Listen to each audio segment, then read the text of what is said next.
guys, welcome back to my channel, or welcome to my channel if you are new. My name's Nastasia. Her name is Hannah. And she has a channel of her own. I've talked about her like a million times on my channel, but I'll have it linked down below. But it is Hannah Denton. If the link doesn't work or for some reason it's Hannah Denton. But today we're doing an awesome video because a few of you guys have requested like kind of like a marriage preparation kind of video, like for women, like how to prepare yourself for hopefully a godly marriage going in the future, and things you can do like when you're engaged or even while you're still single. Maybe you're not even with the person you want to marry yet, but preparing your heart in the right way. So that's what we're going to do, because she is married, and I know nothing about this topic, so... Well, I had Nastasia on my channel talking all about being single, since it is February. It is like the month of love, so I wanted to talk about singleness for all the single girls out there. Yes, exactly. So if you guys want to go watch that video, it was a few videos ago, probably by now. But yeah, so...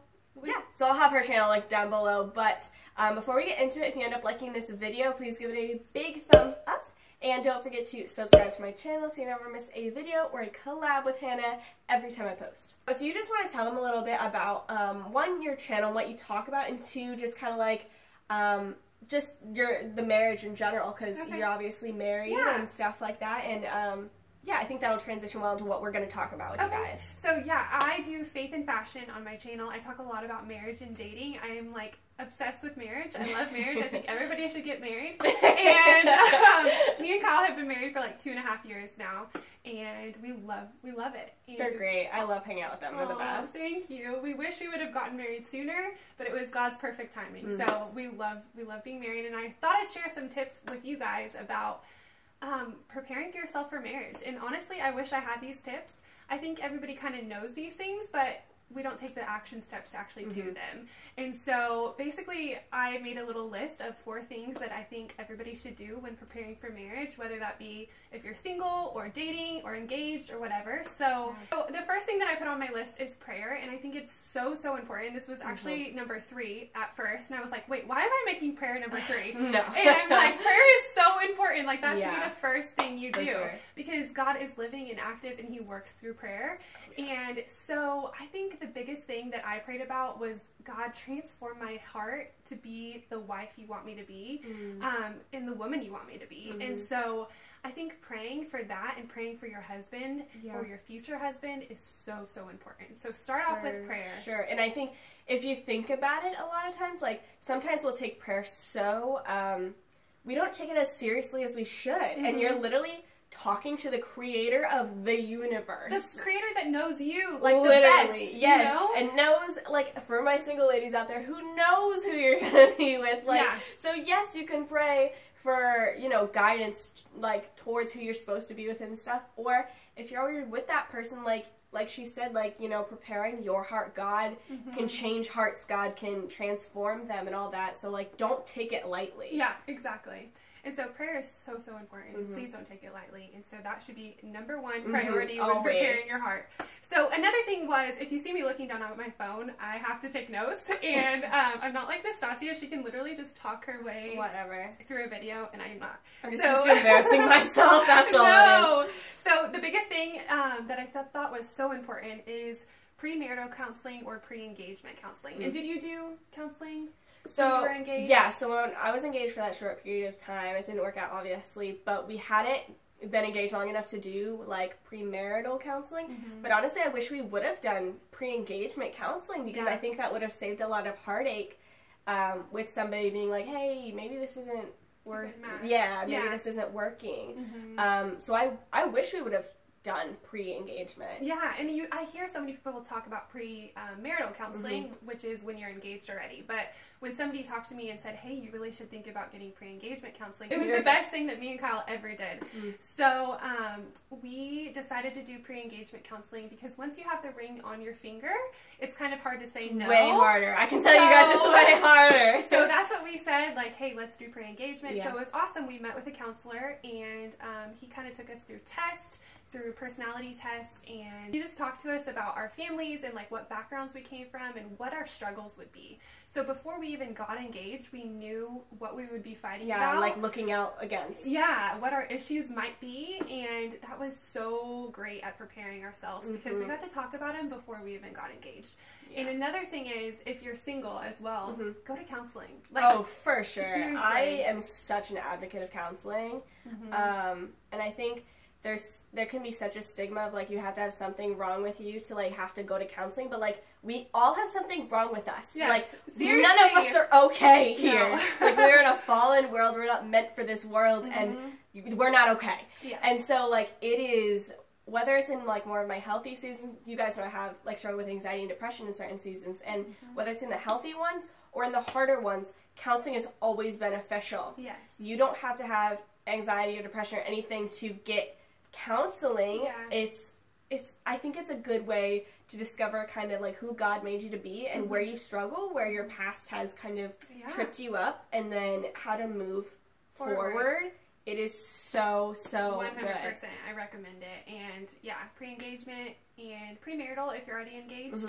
And then just counseling in general. It's so healthy for you to just let somebody else kind of tell you where you're struggling and where you can be growing. So especially biblical counseling and Christian, like a lot of churches offer like free counseling. Take advantage of it. It is 100%.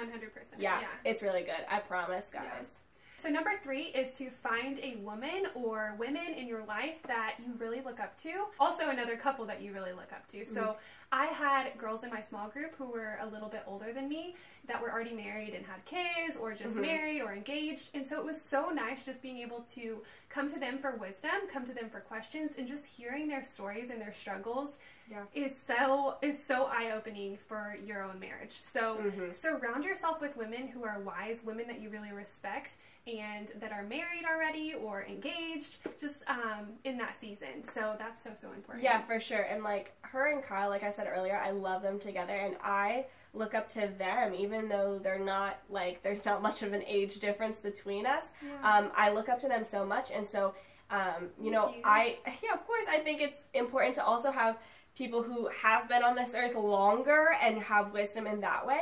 But then also it's okay to have people around your age too who, you know, wisdom is not bound by time. And so like I think they have lots of wisdom. You know, you can have, you know, friends and stuff who are around your age pour into you just as much. So definitely find just someone, some couple who loves the Lord and you really look up to their marriage, and, you know, approach them and be like, hey, could I just kind of like, could you guys like, could you guide me a little bit? Yeah, I think that's so important. I do too. Even when you're single, like I'm still single, obviously, you guys know this, and I'm still like, I'm learning from them and just kind of keeping it in my head and stuff for the future. And then I know one day when I do have that man in my life that they'll be there and that I can rely on them to kind of guide certain things and be like, hey, what about this and this? So it's so important. Just surrounding yourself with wise people, wise counsel. Yep.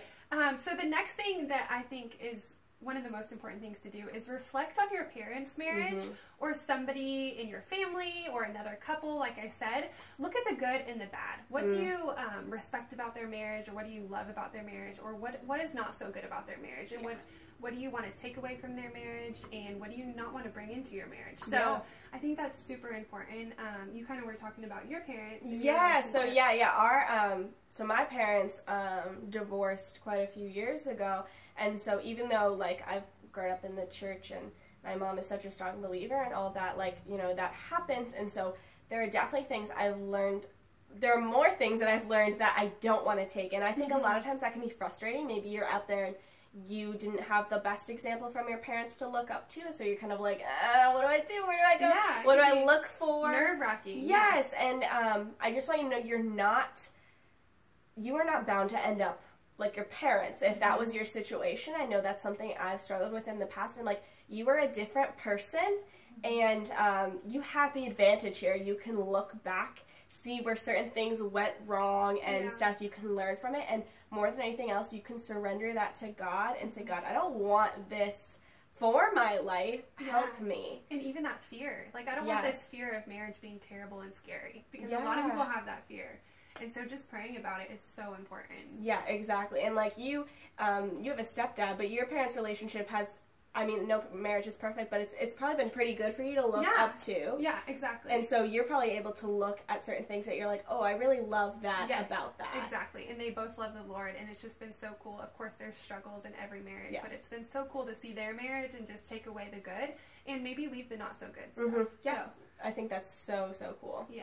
A few book recommendations that I have for you guys are, one is from the Bible. It's Proverbs 31, and it's talking all about being a noble wife and having noble character. So it's good. So good. It only will take about so fast 10 minutes to read. Yeah, exactly. It's such a good verse, or such a good chapter to like write down and memorize. And you're never going to be perfect. No, you never will. So if you read that for the first time and you're like, oh my gosh, I'm not like this at all. No, yeah, exactly. None of us will be. That's like, I think it's just to outline how we always need to be asking God to refine our hearts as women. Just as much as men need to ask God to refine their hearts as men. But you are only responsible for, you can only be responsible for yourself. So just reading that and being like, I do want to strive for this every day. And then also, if you, I know a lot of people can read that and either take it out of context or whatever.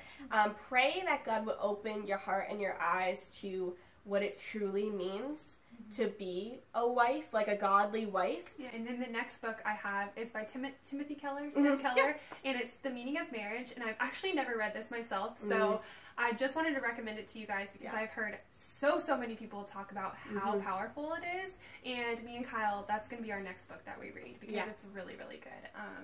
And then the next book I have that me and Kyle loved is called His Needs, Her Needs, and it's by Willard Harvey. That was an amazing book because men and women are so different. Literally. Yeah. And they both need and want different things out of a relationship. So just knowing those are so helpful. It's so helpful to bring into a relationship. And I feel like it would help you understand that person better too. Yeah. Like when they're having a hard day or something, you're like, oh, it's because of this. Yeah. Exactly. I feel like that would help. And just being able to, even if it's not a need that you want, like a love language. Yeah. If it's not your love language or if it's not something that you necessarily going out of your comfort need, zone to help them. Yeah. It's so humbling and so important. So make sure to read that book as well. I know I've thrown a lot at you guys. Yeah, no, I think that's really good though.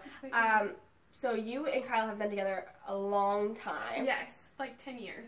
Total, yeah. So we dated for a while and then we've been married for like 2.5. Yeah. Yeah. So is there anything that you wish you would have done like more of, or you wish you would have done altogether at all that maybe you didn't do or you think would have prepared you a little bit better at all? So I think the biggest thing that I wish I would have done is probably praying over my marriage. Beforehand. And I think praying for myself, like I said, like, Lord, prepare me to be the wife you want me to be. And prepare me to be, or prepare Kyle to be the husband that he needs to be. And then there's also a really good app. This is not sponsored whatsoever. No, but somebody can sponsor us if you want to. If you want to sponsor us, feel free to sponsor us. It's called Praying Wives, and it is so good because it just gives a little prayer each day with a Bible verse, and you can just pray over your future husband. I'm downloading that literally ASAP because I've tried to make it a priority to start praying for my husband every single day, and having something like that I think would help a lot. Yeah, and it's so important because your husband is probably out there right now. He's out there! Yeah, he's hopefully praying for you, exactly. too. So pray for him, and so that's such a good app. But yeah, I just wish I would have prayed over our marriage a little bit more, and for Kyle. Yeah. A lot more. There was a Thank you guys so much for watching. Thank you for being on my video. Of course. She's literally one of my best friends here, so it's like, I want her in all my videos. But I hope you guys enjoyed it. Please go check out her channel. I'll have it linked down below, but it's Hannah Denton. You can just search it right up here. But I hope you guys enjoyed this video. Please comment down below if this helped you. I know I've, heard a lot of like my single ladies, but any like married ladies or engaged ladies, like comment down below. I want to see you too. I'm so happy for you, and I hope this video could kind of give you some peace and some guidance too. So I love you guys so much, and I will see you next time. Bye!